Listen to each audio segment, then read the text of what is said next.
Debate in Fridley just wrapping up in the last 20 minutes, centered around the company behind controversial vehicle tracking cameras. Speaker after speaker calling on the city to cancel its contract with Flock. Thanks for joining us on air and streaming. I'm Kevin Holmes. Now, that debate spanned hours. Supporters saying they're a new tool for public safety, but many Fridley residents claiming federal officials were able to tap into the data during Operation Metro Surge. Raya Katene is live from Fridley City Hall. She's been in that meeting and listening to the concerns. Raya. Yeah, well, Kevin, that meeting started at 7 o'clock tonight, and the lights for the city council chambers just went off in just the past few minutes here as we were getting on air.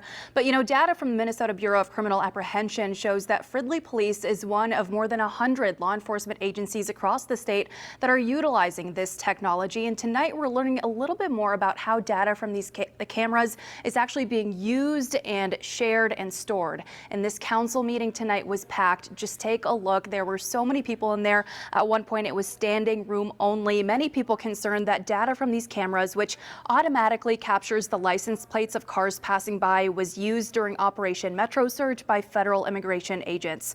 And tonight, the city's public safety deputy director says that up until February of this year, Fridley's data network was open to out-of-state agencies that could search that data. But he says those searches include data from hundreds to thousands of other agencies.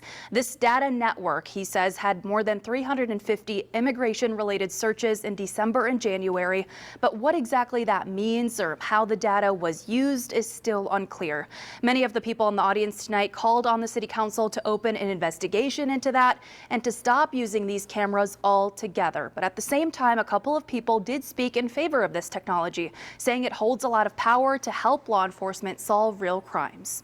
When the federal invaders arrived to terrorize our state in the name of scams, lawlessness, and racism, that very network was used to track and kidnap our neighbors. You can't trust anyone nowadays, and I don't know why we should have to trust this.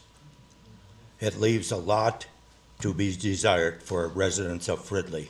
We recognize that no single tool can prevent crime, but we cannot reject technology that has helped law enforcement identify suspects, recover stolen vehicles, locate missing people, and solve serious crimes.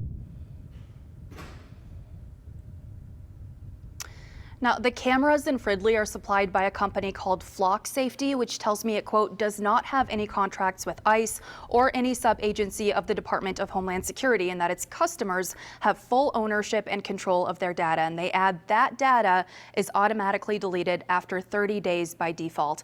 Now, Fridley has contracted with Flock Safety since October of 2023, and I was able to ask the mayor right after this meeting adjourned today, you know, the timeline on whether they're going to make a decision of if they'll continue working with Flock or if they'll be shutting these cameras down. He says their goal and priority right now is to continue engaging the community and to reach out to every single person who spoke during tonight's meeting so they can make an informed decision of what they're going to do moving forward, Kevin. Now, a lot of people express concerns about Operation Metro Surge. They say they've been contracted since October. Did they release any data or stats about any other arrests or any citations they've issued since October?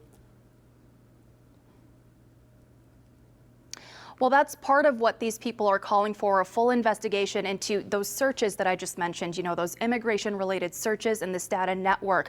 How were they utilized? Did they lead to any arrests or any detentions happening during Operation Metro Surge? That's all part of that investigation that the people in the audience here are asking for, and the mayor says they'll continue engaging them and looking into those answers. Okay, Raya, thank you.